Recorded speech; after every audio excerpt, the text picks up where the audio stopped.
Naitwa Ruben Kitinya, diwani wa kata ya Kizumbi. Kwenye kata yetu ya Kizumbi, kijiji cha Nheregani, kitongoji cha Msalala, mnamo muda wa mchana tulipata taarifa za dada Wande Mbiti amefariki kwenye nyumba aliyokuwa akiishi. Kwa hiyo tukafanya sisi kama viongozi juhudi za kufika kwenye eneo na kujaribu kuhakikisha hiyo hali ya harufu ambayo ilikuwa inatokea. Tukagundua ni kweli kuna mwili umelala, na tulikuwa tukiona mguu kwa sababu tulitoboa dirisha ili kuweza kuona. Kwa hiyo tukawasiliana na wenzetu wa jeshi la polisi, wakachukua hatua za kufika wakiwa na daktari, wamekuja tukavunja.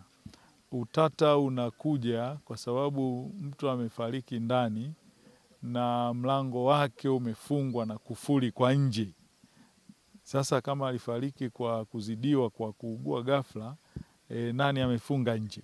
Kwa hiyo hayo ndio maswali ambayo yanasumbua, na nishukuru jeshi la polisi limefika, limefanya taratibu zake zote, na litaendelea na uchunguzi wa kisayansi kuona mazingira ya kifo cha mwenzetu ambacho kimetokea akiwa amelala kitandani, neti imeshushwa.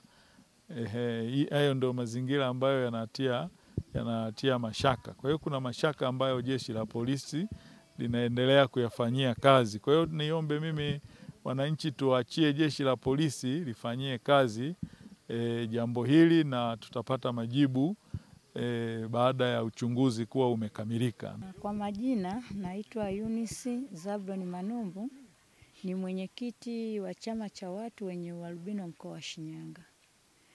Kwa upande wa ukaribu na Wande, kwanza ni mwanachama wangu.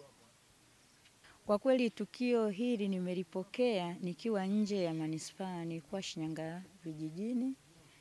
Nilikwenda kwa ajili ya maziko ya mtoto wa jirani yangu. Mnamo muda wa saa 8 kasoro nilipata simu kutoka huku kijijini nikijulishwa kwamba Wande amefariki, lakini hawakuwa na uhakika kulingana na mazingira ya ndo kama tunavyoeleza jeshi la polisi lilivyochukua shaka la kwamba ni kwa nini kafia ndani lakini nje kafungiwa. Hiyo ndio taharuki ambao bado tuna maswali mengi ya kujiuliza. Je, mwenzetu kaonewa? Aidha kuna nini kinachoendelea, na muda mrefu amefariki.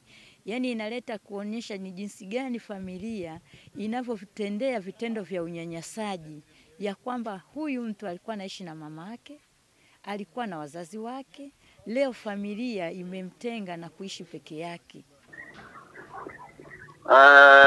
Na kwamba taarifa hizo tumezipata jana tarehe 2 mwezi wa 3 huu mwaka wa 2025 kwenye majira ya saa 11:30 za jioni, ikielezea kwamba upo kitongoji cha Busalala Nheregani katika kata ya Kizumbi manispaa ya Shinyanga. Kama unavyosema, huyo mama anafahamika kwa jina la Wande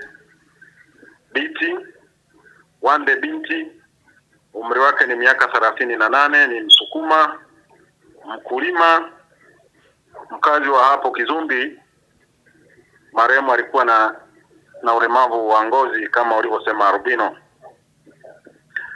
Alikutwa akiwa ndani ya chumba chake humo nyumbani kwenye nyumba ya wazazi wake, akiwa amefariki dunia, akiwa amelala kitandani na mwili wake umeanza kuharibika. Watu walijua au majirani walijua, wakiwa wanakwenda pita maeneo ya jirani na hiyo nyumba, wakahisi harufu au wakasikia harufu ambayo ilipelekea kutia mashaka, kutoa taarifa kwa viongozi wa eneo husika. Hatimaye jeshi la polisi likapata taarifa na kufika hapo na kukuta huyo marehemu amefariki kama ninavyokueleza.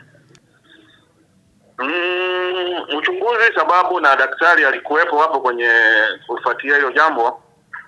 Kwa haraka uchunguzi unaendelea, lakini daktari alipofanya uchunguzi wake wa awali pale hakuweza kubaini kwamba marehemu labda alikuwa na majeraha au viungo vyake, baadhi ya viungo havipo. Kwa hiyo uchunguzi unaendelea kuweza kubaini nini ambacho kimepelekea labda kifo chake, lakini kama unavyosema marehemu mwili wake ushaanza kuharibika. Kwa hiyo jeshi la polisi linaendelea kufanya mahojiano na kuweza kujua nini kimepelekea kifo chake.